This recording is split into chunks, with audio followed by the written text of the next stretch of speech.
What I want to do today is take a look at where we left off. This is a basic multiplayer template I'm setting up here, so it's nothing too complex. I'm going to make this template available. Probably put a little bit of character assets in there, maybe a little bit of functionality just to kind of demonstrate the high-level Godot APIs. And then I think I want to add NetFox to it. I think it would be fun to have that client-side prediction stuff, so that if you're just starting out in game dev, you don't have to just be stuck with the client, the naive implementation, so that you don't have to worry about that round trip lag. So this will help with that lag compensation. If you don't know what that is, I've got a video or two on that, and you can drop by the Discord. I've got like a whole section of information on that. So let's see where we're at right now. What we did was we just added a node called Network Manager, which just handles hosting and joining a game. It receives the calls from our main menu. So like our main menu will make a call to the Network Manager. So if we host a game, drop in, and we just have the basic 3D character controls, which you can see here in the code, with just this default stuff. Uses the arrow keys, and if I join game, it's really weird that I've never seen that before, where the people just sink to the ground like that. That's quite odd. Yeah, I've never really seen that, but I think we're going to clean that up in a second. But this does demonstrate a bug that somebody was asking me about the other day, where if you control it on one player, why does it control both players? And that's just an authority thing. But let me see if I can add a quick bit of functionality here to fix that issue. So I want to go under the player. I don't think I need the multiplayer manager. That was just for actually adding the players to the game. There could be a problem with the position as well. Let me actually double check the ground. And let me color it really quick. Let me just create a material.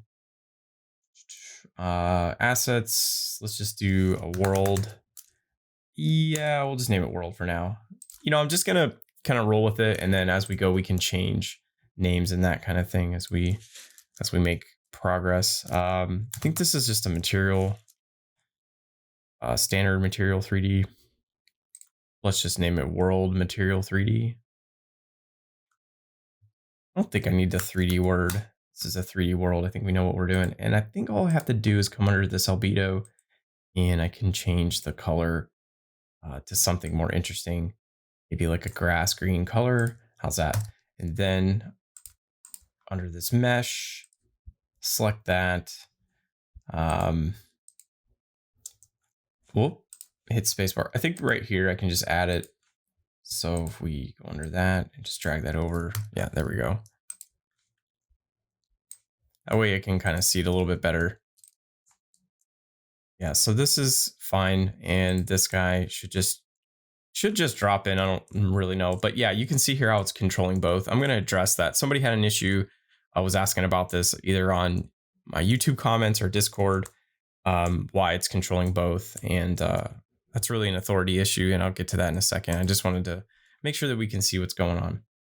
And so let's head back over to the player. Don't think we need our enet. Leave the multiplayer manager open for now. So under the player, let's just add a synchronizer. And we'll just call it player synchronizer. And I like keeping these at the top. And for now, just for this demonstration, let's just synchronize the position of the player. And let's run it again. And yeah, so if I click on the client side, he's not going to have any controls because these are spawned by the authority, which in this case is our server. So that's why if you're having this issue where you click on your host, which is your authority, and you can move both players around, that's because the other clients don't have authority. I'm not really sure why he's fallen through the earth like that. I've never experienced that issue before. I don't know if it's something to do with my collision layers or something. I've never seen that. Could also be the shape that we used for the collision. I notice it's a little smaller. Let me see if I can Yeah, let me remake this collision 3D shape really quick. Since I changed it, I think I just go to mesh. I think I can just do create try mesh, and then now it should match the size. I don't think this is going to fix the issue, but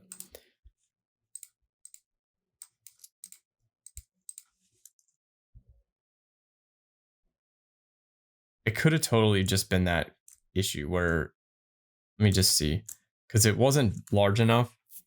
Because I had adjusted the mesh, so if I got off to the side, he would just fall through. And I'm wondering if that's the problem. I'm just going to sit here for a couple seconds to see if I can repeat that issue.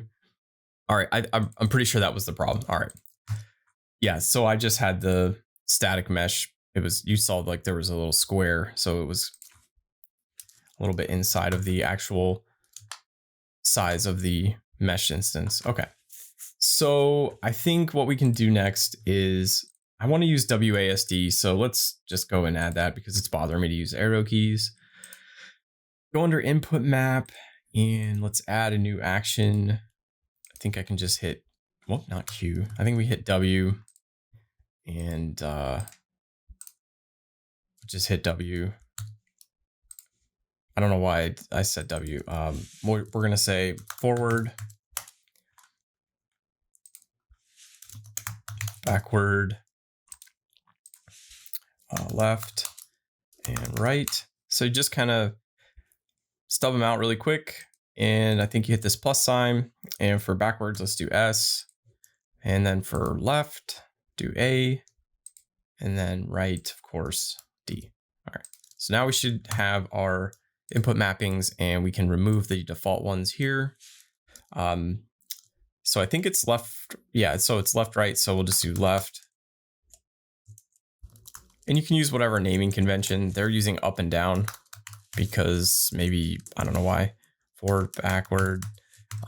You guys can do whatever you want for that. Let me just double check it's working. So I have WASD working. All right. So there's two things we need to adjust is the camera. I plan on expanding out the camera's implementation. Other than this, we're going to attach it to a spring arm. Probably actually put it in its own scene and add it as like a separate node. Composition style. And so we're going to look at the camera thing and we're also going to look at the input thing, meaning we're going to make it client authority. So I think the first thing in order to do that is we have our player synchronized. So let's look at where we add it. It's under the multiplayer manager. So the multiplayer manager is just a node that exists in our game scene, be the custodian for adding and removing and tracking players. The network manager is more specific to the actual connections behind the scenes. So I like to separate those out a little bit. Just kind of helps with organization. So if we go down to where we add the player, we add the players. We set the name to the network ID. I talked about this in the last video a little bit, but this helps us track the authority throughout the game. There are a couple different ways to handle this. If you are familiar with some of my previous tutorials, I use player ID and I synchronized, like I created a variable under the player called player ID, and then I synchronize that, and that's one strategy. But I'm going to stick with this using the name strategy. I just felt that was a little cleaner and easier to digest. But I think the way we do it here, and I might have to look up my notes on this, but what we can do here is we'll do set multiplayer authority, and we're actually just going to use the name. But we don't want to set the authority over the entire object. We only want to set it over the player inputs. I mean, you could do that, right? You could say, what is it, self? I think you can just do self. Oh, this is a string. Whoops. I think the proper way, or the way I've been seeing it done, is you take the string name object and then convert it to int. And that should give authority over this entire player object. Let's see if this actually works. So I can control it on the host, which is what we would expect. And if I join game, yeah, it's working as expected. You can control the entire player object with WASD. You'll notice the camera is only locked to one of the to one of the nodes right now. It's locked to the player that joins second, and that's another authority issue. So anyways, this is just to get back on what I was talking about.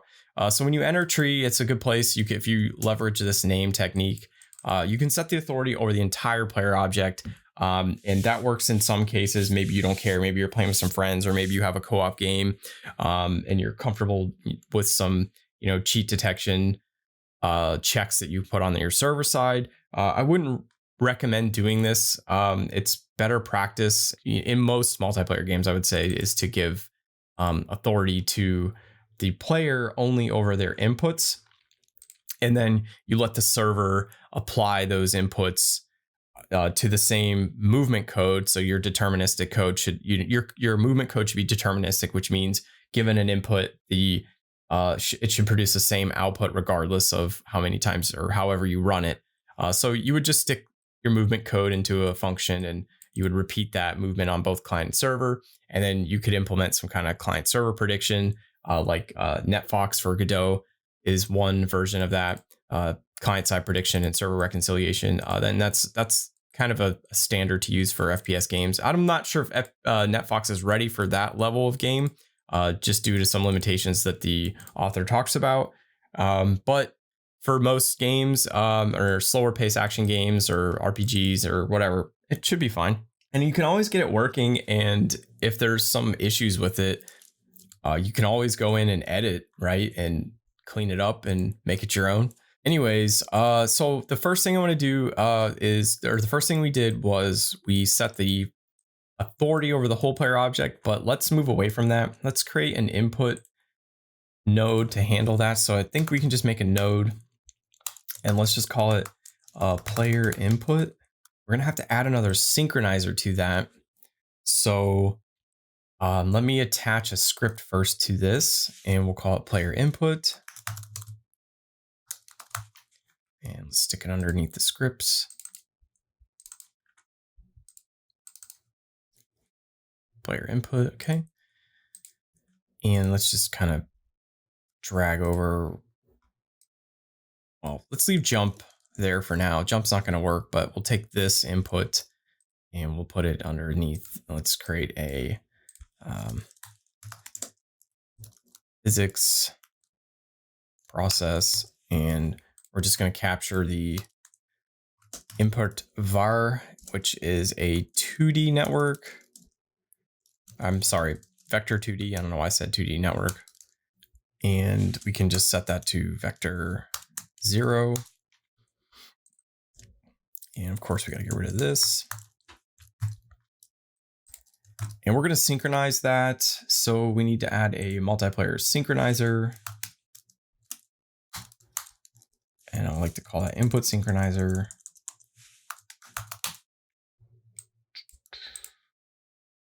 And I think what we'll do here is we change the root path to the player input. And I think that's how these synchronizers get their context. And then we just add the input direction property, and we'll just leave that to always replicate. So all we did was we just moved the input processing from the player script, which overall will be server authority, and we moved it to the player input script, which we're going to give player authority to. And this authority just means like who's in charge of it, who has the final say, or who is the source of this information, and that information will be the truth. I think I wanted to call this player input. And then what we'll do is let's create an export. Don't do var. Yeah, we'll just leave gravity there at export, and we'll say var player input. And I want to make this private to the class, so I'm going to mark that with underscore. And this is going to be a player input script. So now we'll click player, and then we'll drag player input over. And now we have composition of the player input dot input dir. Okay, so then we have our input direction, and now that is synchronized from the player side, but we still have the authority set to the player object, overall to the client, and we don't want that. Let's narrow it down to the player input. So I think we can do player input dot. So we're giving the authority, we're removing the authority from the overall player. We're removing it from the actual player themselves, and we're giving it to, and then we're just narrowing the scope down only to their inputs. And then I think that means the jump isn't going to work right now. Jump is a little not tricky, but it requires an extra step. I like to use RPCs for jump. You could use variables, but it just depends on, what you're trying to do. Yeah, so let's just test, and then we'll come back to the jump. Let's just test that I have the authority set up correctly. And then we're going to do jump, and then we're going to do camera. So this jump camera host. Okay, host is good. And look at that. Client is good. So we should only have client side authority at this point, which is perfect on the inputs, client side authority on the inputs. Okay, so I think we set that up great. I'm not seeing any issues here. And that's how we had somebody talking, like I mentioned earlier, we had somebody talking about a bug where it was controlling both. Well, you have to establish the authority.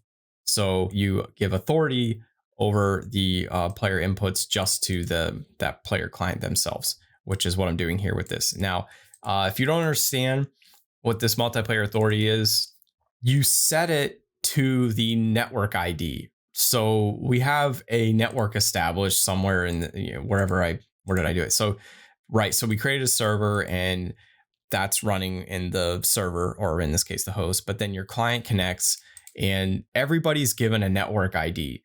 And that's how in Godot, that's how we assign the authority, is by network ID. So network ID can be 1 for the server or host if you're running it locally or in a host setup or P2P setup, or it will be the client network ID of the peer or the person playing your game. Now that can be on the same machine, like what I'm doing right here, or it can be on another computer. It can be across the world, but the server assigns them a network ID to that peer, and that gets transmitted and set from the server. So that's why we leverage the name route of setting the network ID, which I just showed you guys a little bit ago. I set the network ID when you add a player to the game. At that point, so add player is a callback that gets hit after the peer gets connected. We get this client connected callback or signal, and then it gives us the network ID, right? So this is a callback behind the scenes that the high level multiplayer APIs take care of. And then I just pass that network ID to add a player to the game. I set the name to that network ID so that now if we want to set authority, or if we need to detect which peer or client this is, or we need to make a check on our server, or if we need to know where to send an RPC to a specific peer, we can just leverage that name property, and it's right there and it's easy to access. Next, I want to look at jump really quick, and I'm not sure if this is the best way. Not the best way, but I'm not sure if this is ultimately what I'm going to do. But for now, let's just do a jump input variable. And I don't know why I like kind of spacing them. And then you might notice that my styles kind of change as I work with things. Like I'll pick a style and I'll roll with that for a while. But then if I realize that, or if something just doesn't feel right about it, I'll go back and make an adjustment. And so it's iterative, right? If you like something, stick with it. And then if you want to make a change, update the change, but then kind of be consistent. So I'm going to do input for the jump, get action strength. And we're going to use jump for that, but we don't have a jump input yet. So let's go to project settings, input map. Let's type jump, and then we're going to make jump spacebar. All right. So we've got a input direction, and now we're going to add jump. So that means we still have to synchronize that because we're synchronizing from the client side. So let's just copy paste jump input, and we can always replicate it. I'm just going to leave that set to always for now. I think you can change it to on change because it shouldn't be constantly changing. Like the input direction seems to be a bit more data heavy because you're going to be moving around a lot more than you are jumping. So maybe you could maybe save some overhead and just move that to on change. But for now, I'm going to leave it alone. Back into our player, we create our player input object. So the way we're going to do that is, so we'll do player input, jump input, and if it's greater than 0 and the player is on floor. So we're basically doing the same exact thing.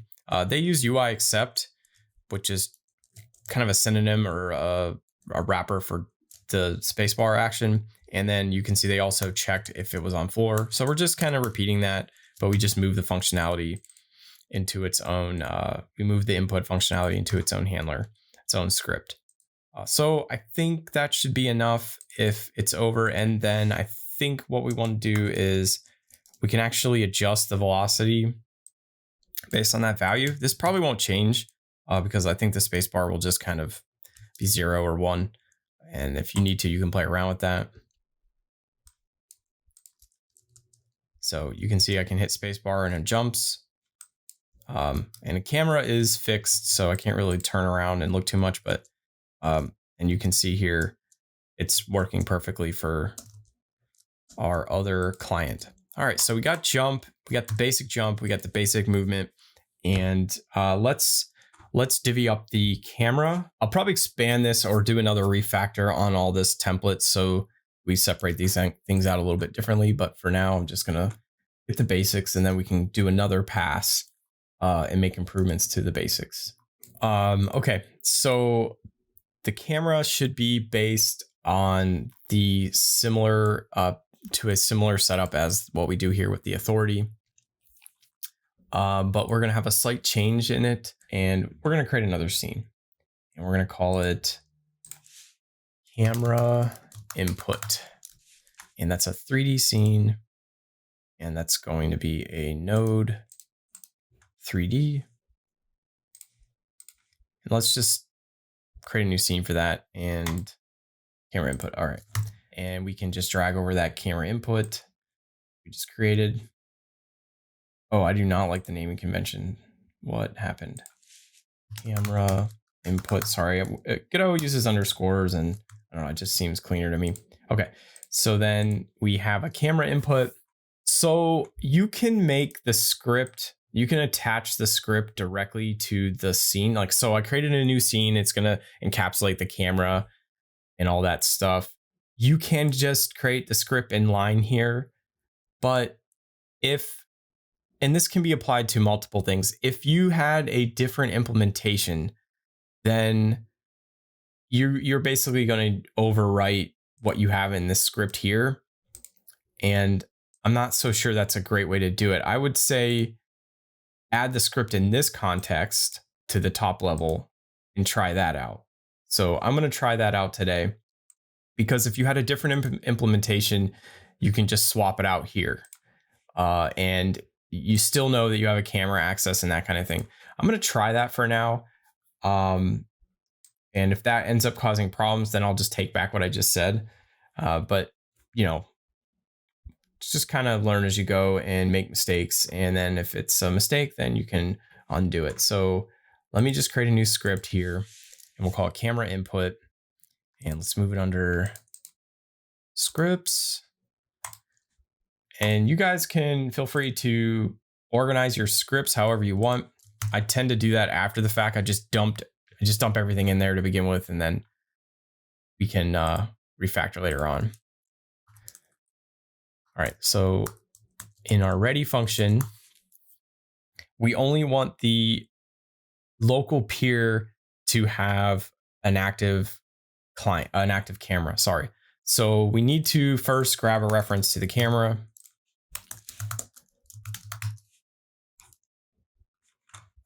Let's do camera 3D, and that is a camera 3D, and then we're going to export that. And then I can just assign it like that. And let's just remove this guy for now. And if I don't like it, we'll just undo it. can foresee there being some issues, but let's just see what happens. So we'll have our camera input, and he's going to have that camera, which I can't find anymore. Okay, so he's going to have the camera, and if we're on the local peer, so if you're on a computer playing the game, you know, you don't care about the server having access to an active camera. So if you're on the local client, you want to set the camera to your current ones. You want to set that camera to you. So in order to do that, and again, this is it's kind of confusing when you're starting out, but this player object, yeah, it represents you locally, but it also gets spawned and represents you on a remote computer or someone else's computer or the server. So you have to remember that this camera input is going to be running on your machine. It's going to be running on their machine. It's going to be running on the server. So you only need the camera to be active on your machine. You can disable it on this machine. You can disable it on the server. And I'm going to put my hands down before they become inappropriate motions. And let's do if multiplayer dot get unique ID. So this is saying, hey, which peer are we on? Are we on my computer? Are we on your computer? And or it's just giving us the network ID. That's all that's doing. Get unique ID. It's the unique peer ID of this. And that's basically the network ID. And then we're going to say, hey, is that network ID equal to the player? So we need a reference to the player. I guess at this point we can just say get parent. Well, is this... Yeah, this camera input should be at the top level. So we can say get player, or you can actually get a reference and pass in a reference through composition to int. And I need to wrap this with string,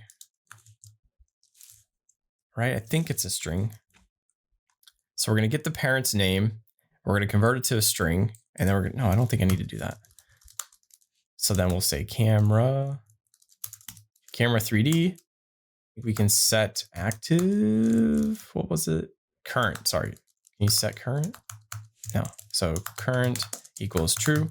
So all this is saying is if the current machine we are on, get the network ID. If that current network ID is equal to the player that we're controlling, that's going to be our local player, because our local player has that network name, the name assigned to the network ID. And this tells us which network ID we're on, which peer we're on. So if we're on ours, we want to set the camera up. If we're on anybody else's machine or server, we don't need the camera. So we'll just make sure that we disable it. So we're just going to hard code that to false, just so we don't have any runaway functionality. So I think that should do it. I think that'll give us what we're looking for. No, I broke it. I definitely broke it.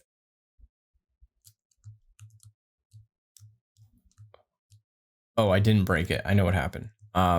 Two things happened. One, it changed the height because I don't know. Did I just literally fall off the edge of the world? Let's go back to our player and let's move the camera up, and we're looking down. Which way is he looking? So I think he looks down -Z. So we can like move this back a little bit. Should be able to tilt that down. Should be able to preview it. Yeah, let's try that. Yeah, let's see if that works. Yeah, okay, so that's much better. Okay, so if I drop in here, I think we got it working. So this camera in this client is following this client, and then up here, this player has its camera following him, right? Notice how this is standing still. You don't see it moving. So that's about as basic setup as you can get for a multiplayer 3D game. So I like how we can like already move them because of the character 3D body has physics to it.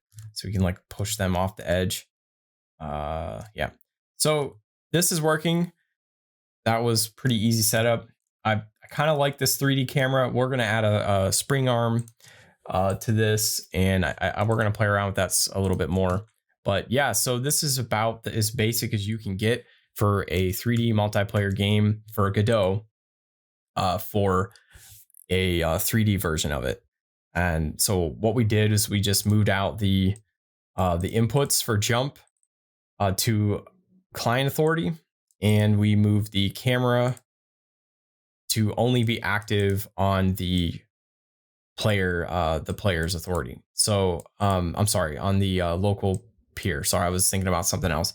But what I think we'll end up doing is, right now the camera's static, so it's just fixed on that player at that location. So anywhere you move, you're not going to see the player from a different angle, right? You're not going to be able to look around and see the map or whatever. So the next step would be to give the camera input. So you would do what you did for the player input here, how we gave it authority to the client. We're going to do the exact same thing and make sure that we can move the camera, and that movement, we're going to leverage that movement. I guess we don't. Yeah, we would have to give the rotation of the camera to the client's authority, because what we're going to do with that is the camera is going to turn. And in this game, if you turn, you want your camera to rotate, right? So you want your player to turn with the rotation of the camera, and you need to be able to synchronize that. So what's going to happen is we're going to give authority to the player on just that, like, rotation of the camera, and then the server will apply that rotation to the player object, which is a server authoritative. Just let's review really quick. So we just moved the input direction or the movement and the jump to the input script, and gave that client authority. The player object overall, though, is still server authority, so you're going to see that input lag. And then the camera, we're going to say give the camera, make sure the camera is only current to the peer on the peer that you're playing on. Okay, so we have those things indexed, so I can, if I make changes here and I break something, I can always refer back to the index. And if you're not using Git for your projects, use Git. All right. What do I want to do next? So I think what we can do, should I build out the camera?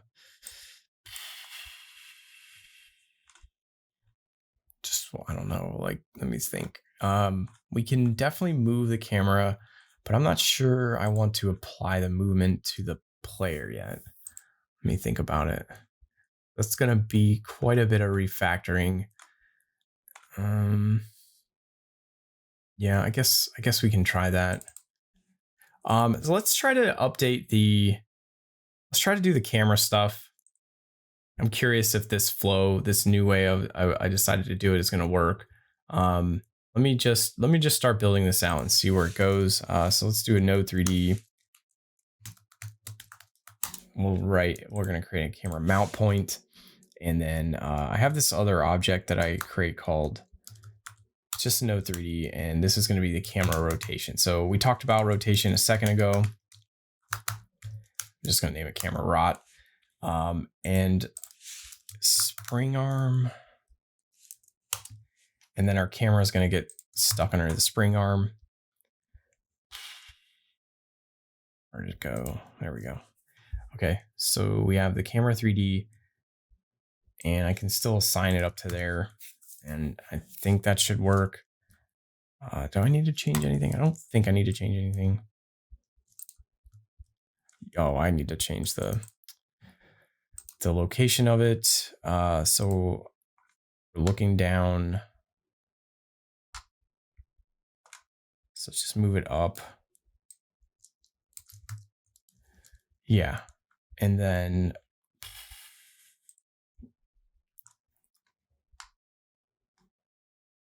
so we can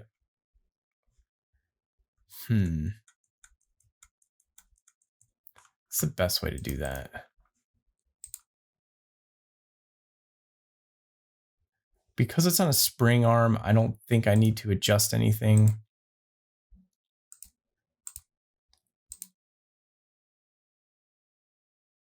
Oh, let me go back to it really quick.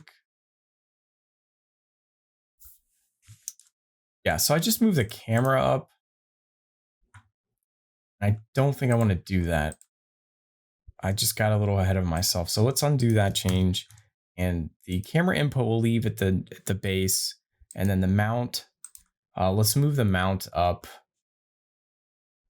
like almost 2 meters.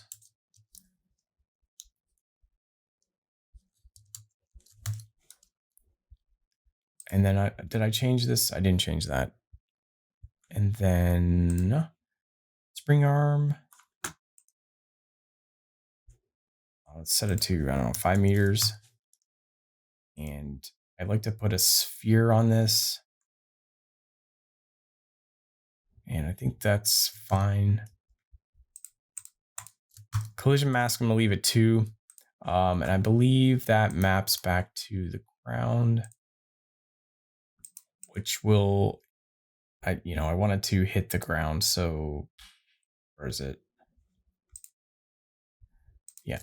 So I think that will keep our camera from falling to the ground, once we get it moving. Okay, so that seems okay. Yeah. All right. I want it to be a little higher up.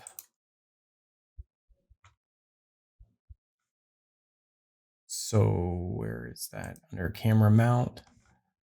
Yeah, I think that was fine. And then now I've adjusted this before. I'm not so sure I want to do that. Instead of this, what does this do? Yeah, that's better. All right, that makes a lot more sense to me. All right, so we have a camera set up, and I think we should get the rotation in order. All right, I'm gonna grab some variables here. Camera rotation. They're no 3D. And we can just export all these guys. And what else? Got the camera. Let's actually do this in the order that we've got it in our tree over there. And we got our camera rotation and then our camera mount.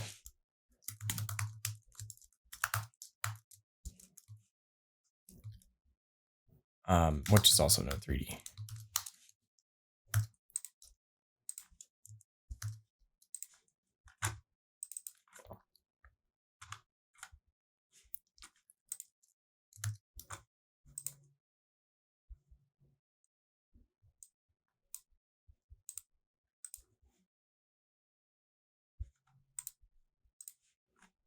All right. So we also need to add a, let's do an input. And checking if the input is event is a input event mouse motion. Let's rotate the camera. Rotate camera, and we're going to give it the event 11th event relative times camera.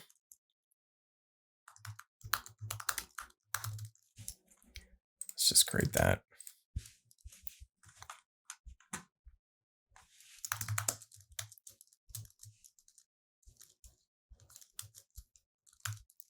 And I've kind of worked these out beforehand, so just bear with me on them. You can make adjustments if you need to. So this is the event.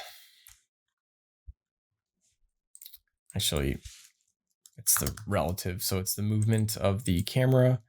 So we're going to change the mount point based on that, which is rotating around the Y. So move, I think this is -X. Mount, clean it up, and grab reference our camera rotation. So using rotation directly like this is actually kind of frowned upon, according to the Godot documentation, and they want you to use like what is it, quaternions, but for now I've got this kind of planned out, so we're just gonna roll with it, and I can come back and refactor later.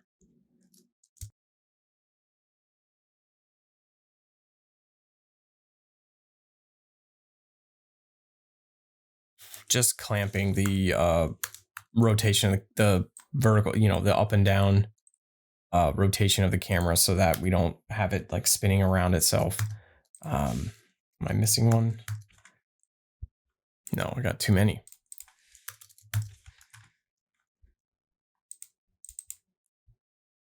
So let's declare these constants.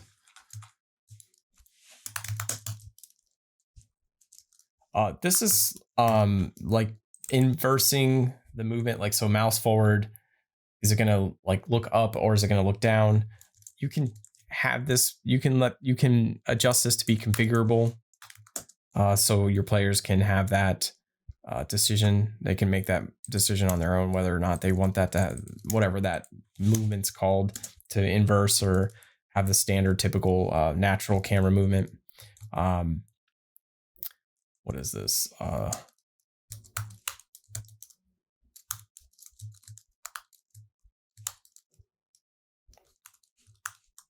So we don't want to go complete 90. And let's just make another one. And well, this one we can do about 70. And I think that's the maximum, like looking up before it gets weird. And so that'll be our rotation for the camera. And I think that's all we need. And that should move the camera around the player. Yeah, so, and I'm not sure if this is going to work on the local player, but you can kind of, it's not going to change direction yet because we haven't applied that. We're not leveraging the camera movement to influence the motion of the player yet. Which guy am I? There we go. So yeah, it's working. Yeah, this will work because we're not doing anything to actually move the player. So this is going to work fine. I guess you need to be able to apply the motion or the rotation of the player or the camera to the player to actually have that motion applied. And then we need to set up some authority things for that to work. So let's look at doing that. But I think what we need to do, so I know we're going to need a couple methods in our camera. So before we get out of here, let's go back to our camera and we need to add a couple fields. So we're going to add a field called relative cam. Okay. And we're going to use that in our player controller to give us the rotation, which is just this X that we just determined. So we're going to synchronize that. So that's going to be synchronized from the client to the server. So we'll need a synchronizer as well. And then we got to get a couple properties out of the camera.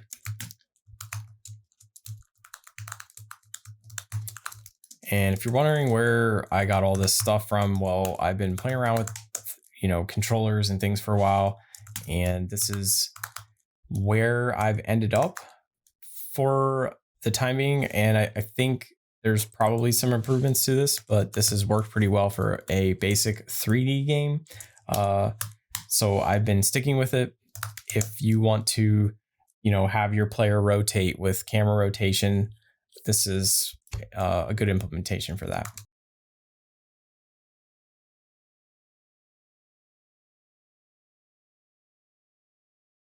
Because we're going to use that to apply those camera rotations to the player. We don't have a player model right now, so this might be a little different, but that's okay. And then let's go over to our camera input, and let's add a synchronizer. We're going to call it camera. camera synchronizer top, and the root path is correct. I think we want to synchronize the relative cam because we're going to need that on the server authority side to actually move the player. So we're going to do relative cam, and we're going to get the camera mount.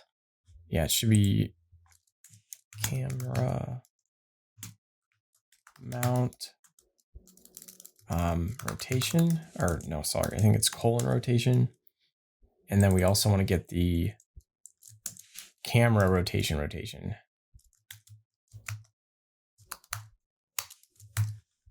Yeah, so like one of these, I guess it's kind of named a little funny, but like the mount is like your back and forth pivot, or your, horizontal pivot, and then your rotation is like your up and down, this camera rotation. So we have it in like two different nodes there. So we're going to synchronize both of those properties, and I think we're good there. So let's head back to the player guy for a second, and we're going to type in a bunch of code, but first I want to reorganize some of this. So I want to make a new scene to capture the player controller stuff. So let me just think about, so I think we can just do a node. This can be a plain old node. And I think what we'll do is we'll just call it player controller.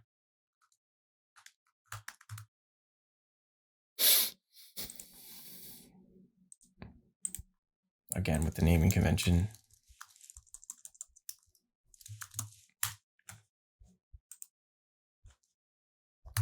So there's our scene, and what we can do is, because this doesn't have any required nested elements like in the camera, this is one of those places where you can just assign the script if you want to change the. Yeah, I'm just going to leave it that way for now. So let's just create a new script, and we're going to call that player controller.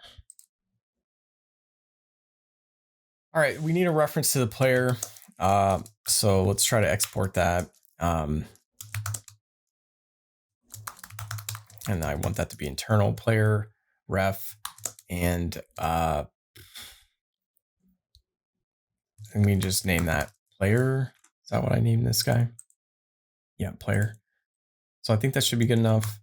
And we'll just get it established in the scene for now. I'll stick it up there. And then I think we can just there. So now we have a reference to our player because we're going to need it. And we're going to move all this stuff into here. But we're going to do the implementation a little differently. Yeah, let's just move the jump first. Actually, how did I do that? Yeah. Where's the jump? Yeah. So here's our jump stuff. And I'm just going to leave it here for now because it's not going to hurt anything. Let's say function process jump.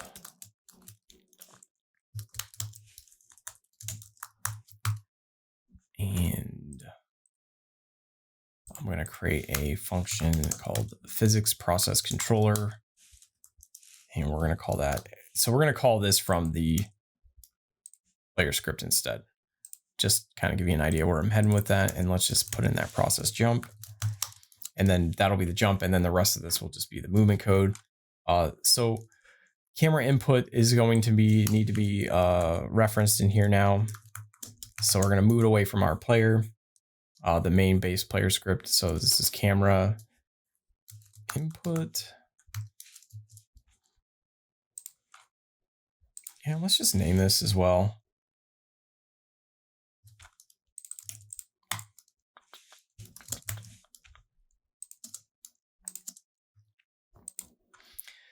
And let's go back to our player and see if we can set that up. So we have camera input. Let me just move it up a little bit. And our player controller, and I have an error. So that's why it's not letting me do anything, because I don't have a jump velocity, which is this.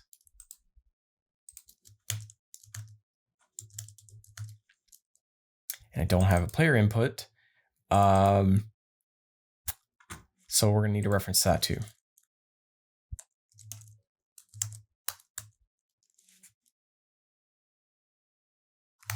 Player input, and I think, did we create the player input? Yeah, we did. All right.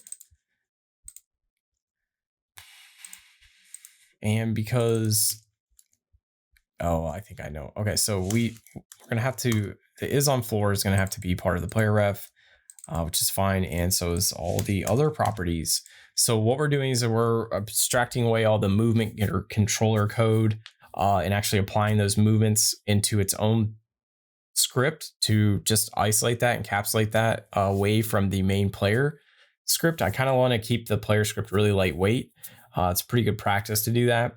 And then you just move all the subsequent functionalities and whatever you need to do for your character in its own little node module there. So what we're going to, any interactions with the player that we might need are going to be on this player ref here. So it's not going to just be is on floor, it'll be player ref dot is on floor, because now we have a reference to that player. So now that I added that, we need to also add the storing local changes. So camera input and player input and the player ref. Should work. Should be fine. All right. Where was I? Camera input? No, player controller. Okay. So we've got our player controller movement shifted over there as far as grabbing the input for jump. Sorry, just for jump. And we're going to apply the motion of the camera to the player. So this is going to be a bit of a work through, and I'm probably just going to copy paste it because I've done this so many times and I've worked through this code a bunch that it's not really worth typing it all out. This isn't really a tutorial. I'm going to give you guys this project available. I'm just showing you how to put it together.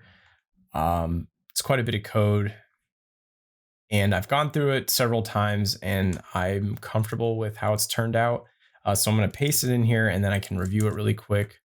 Oh, I just got to rename got a couple name inconsistencies. Player ref.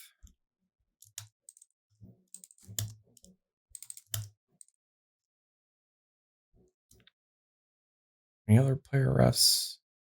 No. And then what was it? Player input. Camera input. Oh, I've got a couple constants I need. But player input. Just add an underscore. Oh, I need to add a delta.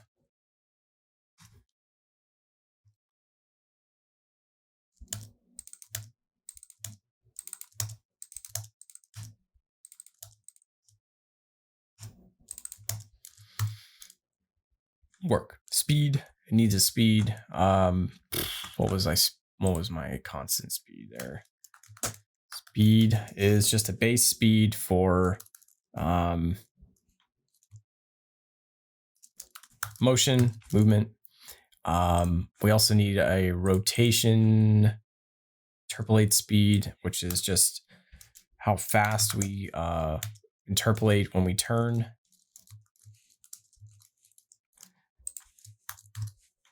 Okay, and that should go away. And player ref, how did I miss it? Oh, player model. Okay, so I'm gonna have to add. We don't have a model right now. So, how do I want to handle that? We will have one though. It's just gonna leave that in Node 3D. Yeah, so we're just gonna export, if we can spell it right, the player model, and eventually the player model will be like our little character guy. That's not gonna let me do that. Player controller. All right, should work. So you're not gonna be able to see it because you're not gonna be able to see the player turn. So I should probably put something on it so you can tell. Yeah, so for the demo, just for now, let's put a, let's do another little mesh. And let's do a little box. All right, so there's his visor. He's gonna be looking forward. so you know that's forward. And where's the player controller? Okay. So the way that this is set up, the way that this player is going to be set up is the underlying player object for this setup in this controller isn't going to rotate. We're rotating the model. So we're moving the player. The player will be moving, but his rotation is almost like not a real rotation. And maybe that doesn't work for your game, but we're separating the camera away from the player controller or the character 3D. So we're not actually going to turn the player. We're not going to, if your player's like moving around and that sort of thing, we're detaching it from that base player object. And I think that there was a benefit for that because of that camera shakiness that can occur from that. But as a side effect, we can do our rotations on just the model. And because of that, we have to do a little bit of extra calculations to make sure that when we turn the camera, we actually turn the model and not the player object. So that's basically what we're doing. So we're going to create an orientation variable, and that's going to capture that player rotation. But I don't want to create it in the controller. I want to create it under the player object. Sorry. So that's going to go here. So when we talk about the player ref, we do all the calculations to figure out which way in like the velocity of the player and that kind of thing. And then at the end, we apply the move and slide. That's our typical motion. That's exactly what we're doing here. We have the player ref. We update this orientation. It's actually updated up here, like these two lines right here. This is like changing the direction. And then we just hold that rotation or whatever it is in the orientation variable. And then we apply it back to the model as it's being updated. So all this is just some boilerplate setup. Like I said, we're getting the rotation basis for the camera. And we just kind of zero out the Y and we normalize the vectors because we don't actually need the, real true vector. Player look at target is your Z. This might be negative Z depending on your setup. I may have to make adjustments. We might run this and find out I need to actually look down the negative Z. And you can see my note here on that. And our look at length is, if we actually have, if this is like if we're actively rotating it, right? We'll take that, we figure out what that rotation was of the player we take the basis and get the quaternion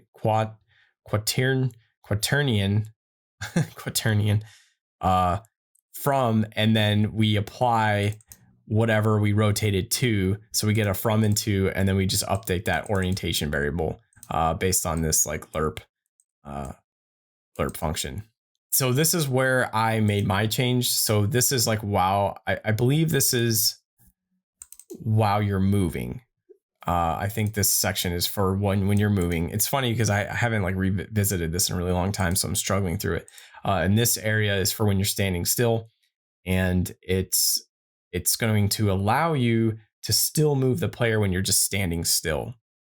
So that's all this is doing. Then of course we just get our velocity and what's this camera basis? Okay, so the camera basis, again, you might have to make some adjustments based on your, orientation of the camera. But all that will do, motion input doesn't exist. I need to change that. Yeah, I should name it motion input. I kind of like that, but I just named it input direction. I don't think we're using that anywhere else. Sorry, yeah, just catching things as I copy pasted this in from previous example. Where was I at? Oh, so yeah. So based on so this is like all this is doing is setting the orientation, which is that variable that we put on the player to track their their like where their position is. And then the rest of this is just moving the player in that direction. So there's like two things going on here. There's turning the model to face the direction that you're going to go to. And then there's like moving the player in that direction. So there's like two things, right? So you're rotating the player. So if this is the camera, you're rotating the player.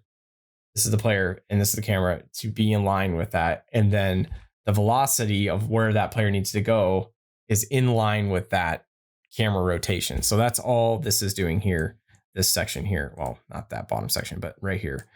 So we get the direction, just like how you get direction here, and you apply that direction with its speed. And then it just gives you that, that 2D X and Z in this case, plane of movement there. Hopefully I'm making some sense. What else? So yeah, that's pretty much all we're going to do for this to move the player. And I'm not so sure it's going to work. Let's just try to run it, see if we break it. So it's actually not working. We can definitely move, but it's, because I didn't apply it. Duh. Okay. Let's just pretend I did it already. So physics process, we don't need any of this anymore. We moved it all into the other one. Oh, we do need gravity. So let's just remove that. And I didn't even put in the controller. So we need a reference to player controller. And I got ahead of myself. Player controller. Did I name it? No, let's name it.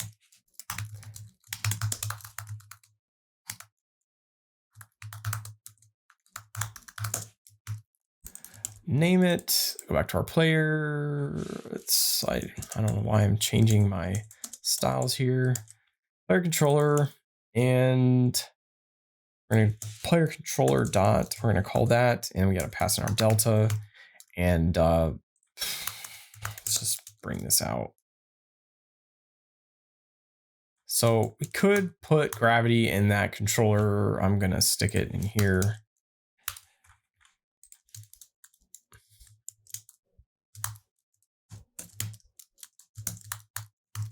Oh, I didn't actually put it.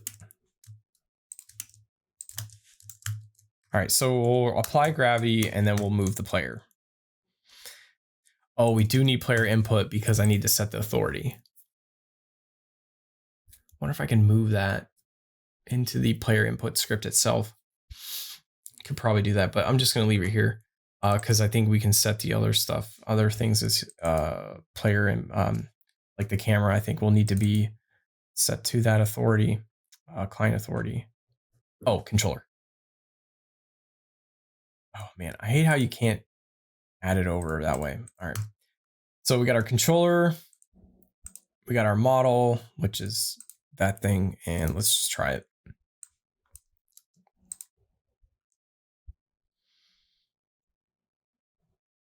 Run input. What? Oh, okay. So run input. Okay, I guess we'll just add it. That's whether or not you want to toggle if you're running. So we can just add that input dot get. What is it? I think it's, I don't remember off the top of my head. It might just be get input action or action press, or is action press. There we go. Is action pressed, because it's not about just pressing. It's like, are you holding the run button or the run modifier? So we'll say we're not running. We need to synchronize that as well. Not player. There. So run input, and we need to actually create that. We don't have a run input yet, so we need to go to project settings, input map, run, and I don't know, shift. You guys don't need to add this if you don't care. It's not required. Let's see what else would break. Host.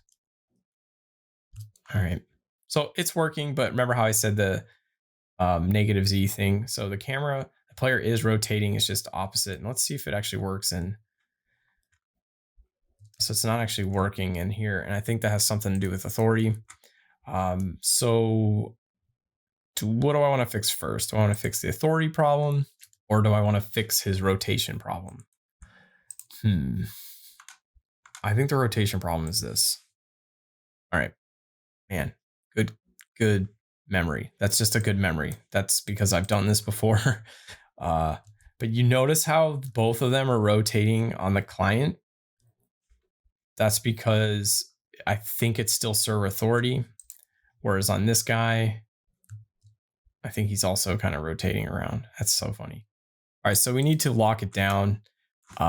So the way that we do that is we go over to our player script and we have a reference to our player controller. Yeah, so the player input, we probably could move that. I'm just thinking out loud to the player controller. This is using the player input, which is already client authority, and the model is still server, player reference server. So I think we just need camera. I think we just need the camera. So all that means is, and I can probably do it over there, but let's just keep it here for now. All that probably means is let's just create a reference to the camera input. And we'll just do the same thing. Just do the same thing. Set the authority. Let's see if that. Oh, it did not like that because I didn't set it.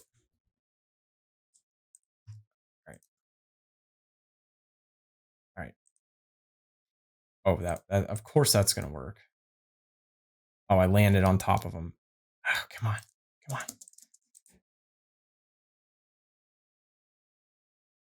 Now we're gonna wait to crash back into the ground unless we're just eternally rising. Are we getting closer to the ground? There's a game idea in here. Oh, I'm gonna miss it, aren't I? Missed it. All right, let's try it again. I gotta update my spawn logic so I don't spawn on top of him. So I'm gonna move out of the way. Let's just watch this guy spawn in.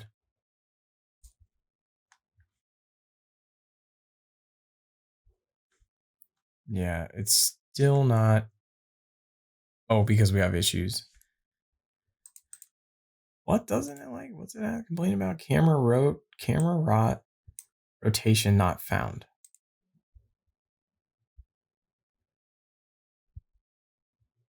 Camera input rotation is not what we want. That was the wrong one to put.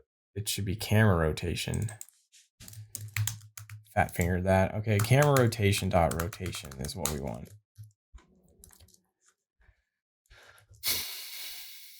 But I spelt it wrong. There we go. Don't put dots.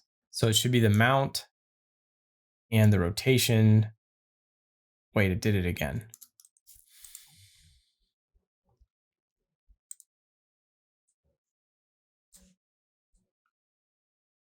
I think I had to type camera mount : camera rotation. I think that would have done the same thing, but I just picked it from the picker because this other one was wrong. But it is complaining about camera rotation not found. Where is that camera rotation? Did I not set it? Yeah, it's set. I don't know. Let's try it.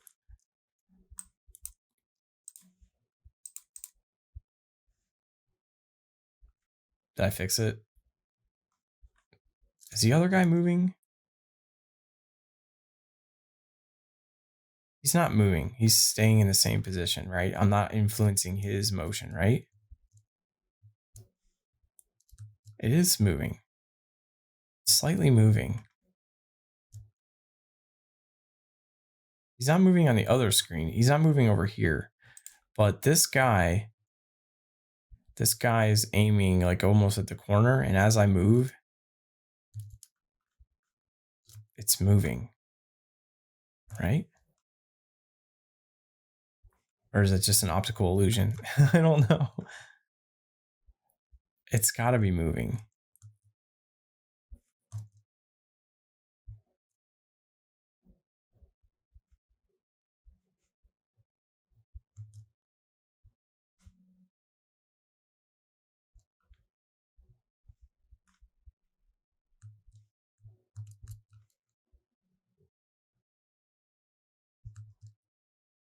It's not moving over there. And I mean, everything's working. So I'm up here. Does this guy move? Yeah, he totally just moved. Well, obviously he did because I went over to the other screen. Maybe I need to mouse capture mouse. Maybe that's the problem.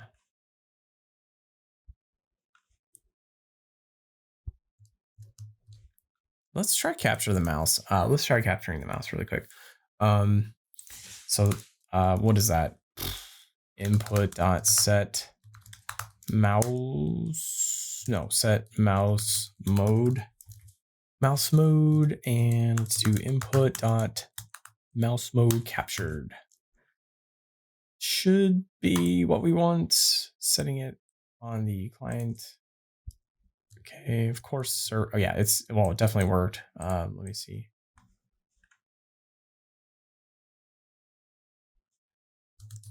Let me go to this guy and just point him right at the corner, right dead center at the corner. And we're going to go to the other guy. And he's pointing right dead at center. And I can test, am I influencing his motion or is that an optical illusion?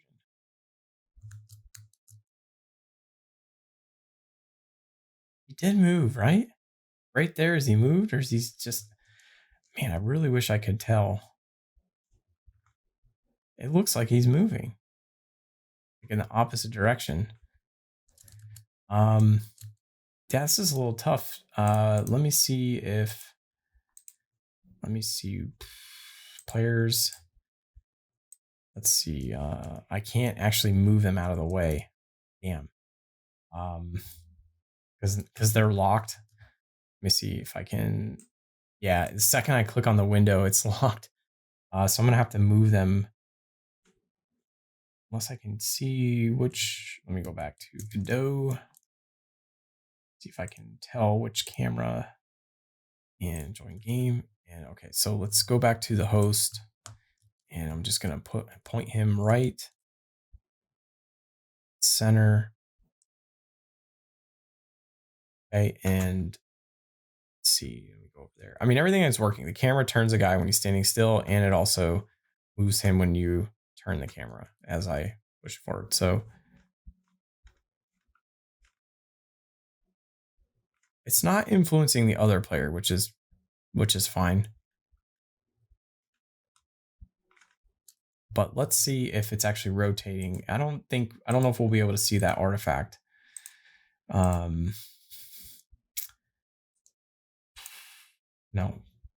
the player's orientation may need to be. No, it wouldn't.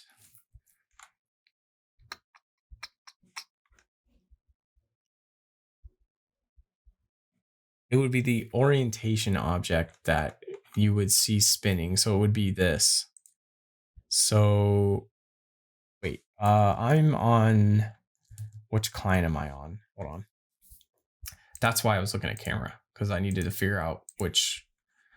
So this camera is the current one. So this is on that means that I'm on the host. I don't want to be on the host right now. So we're going to look at the host though. We're going to look at the host's orientation. So it is moving. Yeah, so I'm not crazy. It is slightly moving. So I'm on the bottom one, but I'm looking at the orientation of the top. So I think it shouldn't be changing the other person's orientation. So that's a bug. Player orientation is set in the player controller right here. But that just means that this shouldn't be processed. All that means is that the running this should only be ran. So because this is full client or full server authority except for inputs, this is going to run on the server, but it looks like it's being influenced on the client. So for this demo, we're not doing NetFox yet. We're not doing any client prediction yet. I think we need to I think we need to lock this down to the server side. Let me try that. I think it's is. I think this might be what we want.